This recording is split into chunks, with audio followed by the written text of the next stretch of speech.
Okay.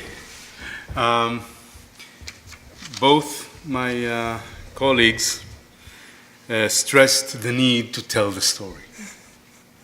To tell the story of the society, of the emerging society, to tell the story of even myths, right?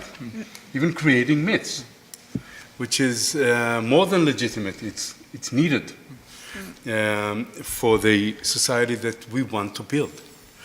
And it's so encouraging to hear this from both of you.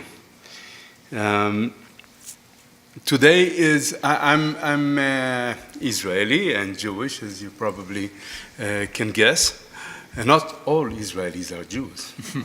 80% are Jews and 20% are Palestinians, all citizens of the state. But today is a Jewish holiday. It's Sukkot. In this holiday, we're building shacks, forming shacks, actually. Shacks are not being built. Forming shacks in memory of our forefathers who walked in the desert and couldn't build anything, walked in the desert 40 years to reach to the land of Israel. In the shack, everybody is welcome. It's being represented by the four kinds of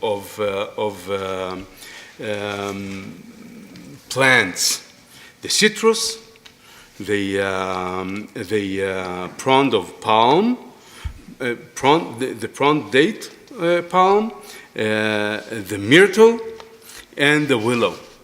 All different from different kinds of people, one with different tastes and different contents, and it designed to symbolize the inclusiveness of the shack that we are building.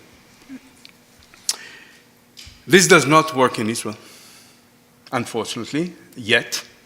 Israel does exclude the Palestinian citizens from so many things, although it does include them in many other things. There is no state of apartheid within the state of Israel, although in the West Bank there is. What we're trying to do in the organization that I'm heading in the past 7 years is to establish, it's hand in hand, it's called. We are establishing schools and communities that are combining Jewish and Arab citizens together. We are establishing the schools which are bilingual. And the kids are learning in the two languages all the time in parallel. And they have two teachers in a classroom. Each one is speaking her or his own language. That we're not translating the language. They just learn in the two languages. They are equally simultaneously immersed in each other's language. And the norm that we're trying to build is the inclusiveness of the society where we live. Inclusiveness and equal society.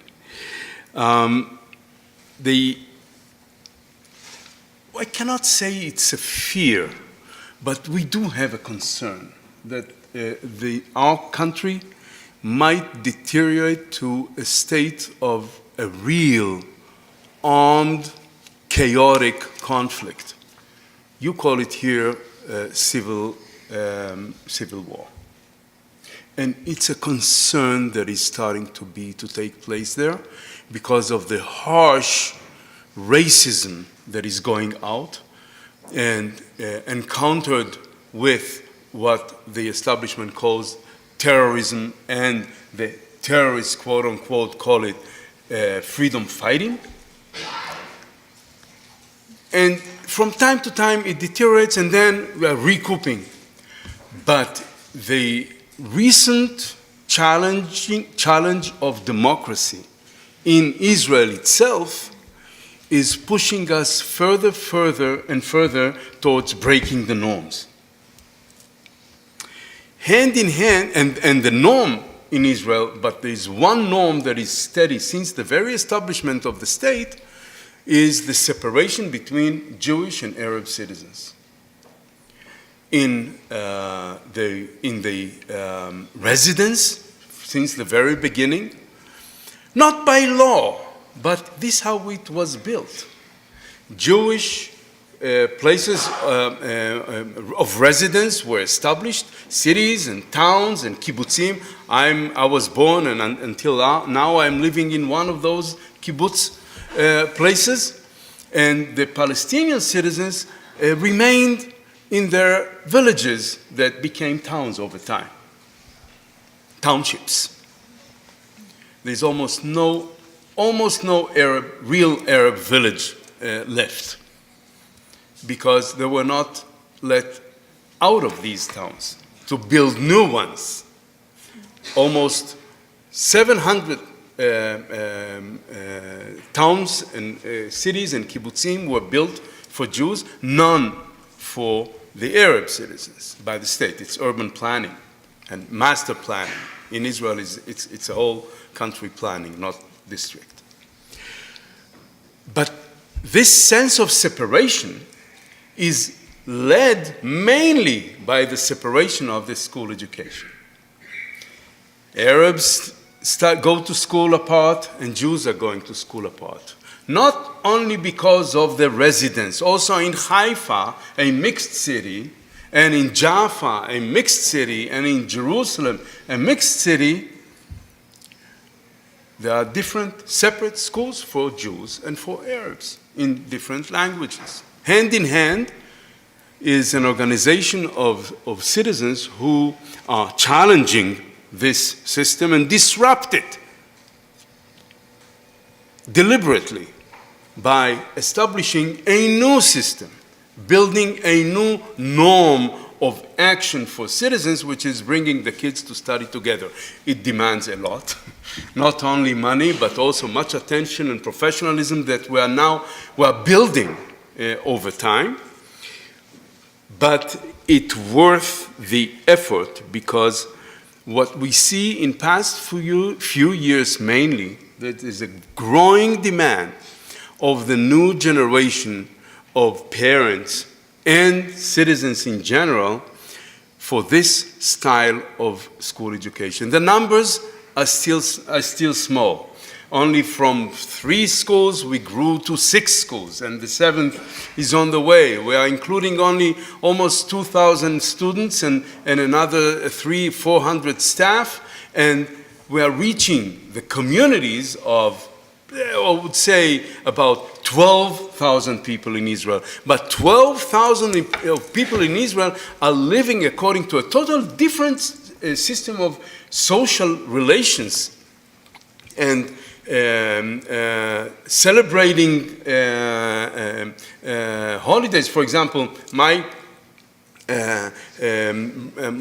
partners in Israel are now both Jews and Arabs and Christian and Muslims are celebrating Sukkot. The way we celebrated together Rosh Hashanah a couple of weeks ago, the beginning of the Jewish year, this year was exactly the same day as the Muslim year.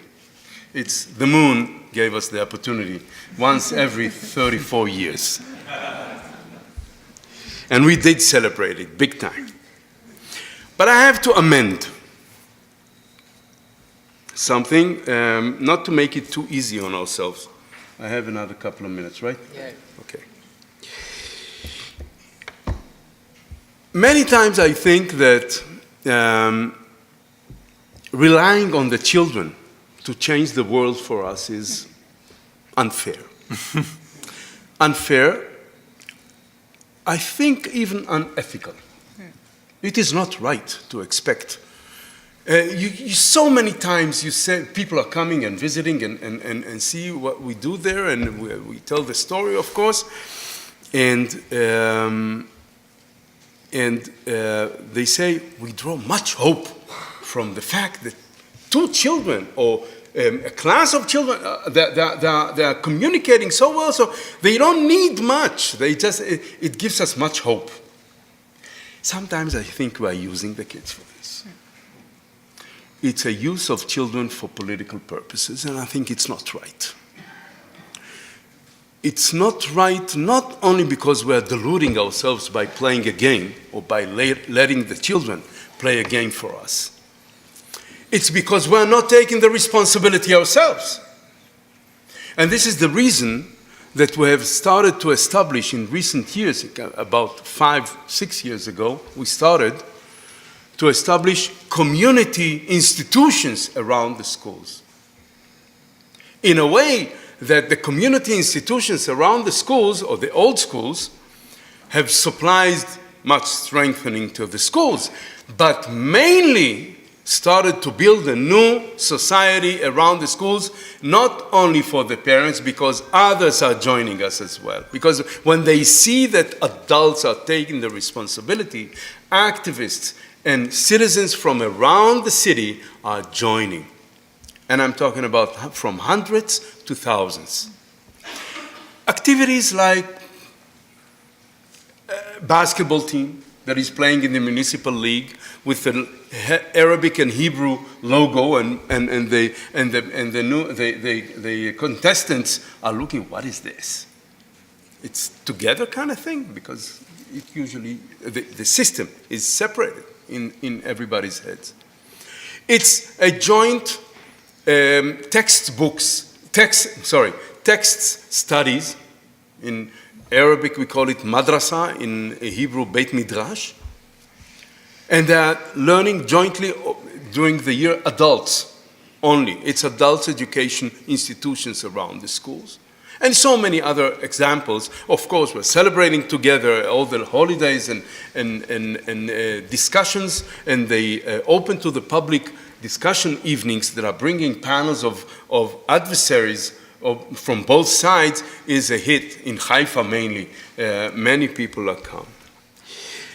But this is adults who are taking, these are examples of adults who are taking responsibility regardless of the children.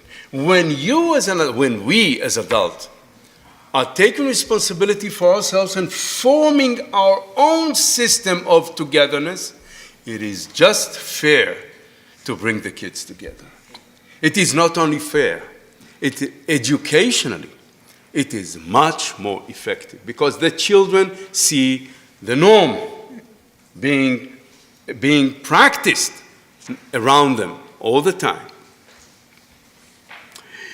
One of the institutions that we are forming around the 3 minutes, I have only 3 minutes.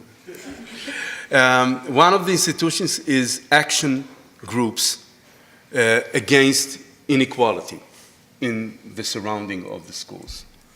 And these groups are very, very active, first to respond against war on Gaza, for example, or against separation between Jews and Arabs, and that comes from the government, the racism that comes from the government. These groups are active regardless of the schools, but the children know. And the children sometimes join with their parents. But civil society, and this is the last amendment of what I'm saying, that civil society is not a government that can declare and execute reform all over the country. It's small and limited in the resources, and we can only do as much as we can. Therefore, we have to find all the time leverages to ripple effect the impact of what we do in the core activity. For example, from the school we are going via the communities out to the general public. The local experience of the schools and the communities that are spread all over the country and will be spread more, hopefully, the elevation of the local activity to the national level is making from time to time more and more impact on others who are talking about it, who are relating to it, who are joining activities.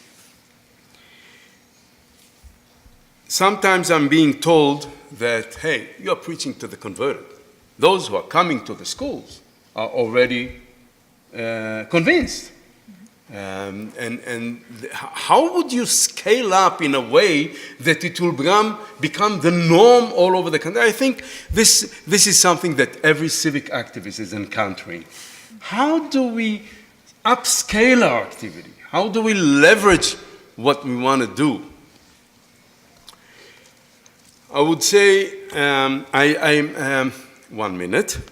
I can only suggest looking at the religious world. Those who preach every week to the imam, the rabbi, the priest, those who are coming to all the sanctuaries in the world are convinced. Those who came in. And you can imagine how much resources are being invested in writing those speeches for once a week. How many billions a week are going all over the world to these sanctuaries? 1, 2 billions? Can you imagine a priest telling to all those who came, wait here, I'm going out to speak to those who did not come? For sure not. Because the civic activism is investing much in those who are enlisted, in those who are here already, and the power that we project and radiate outside is attracting others. In other words, we are preaching to the choir so it sings better and being heard outside.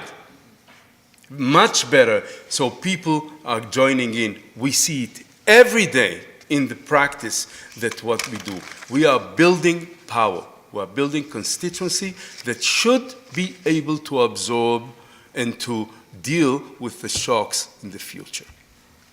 Thank you. One word. I'm done.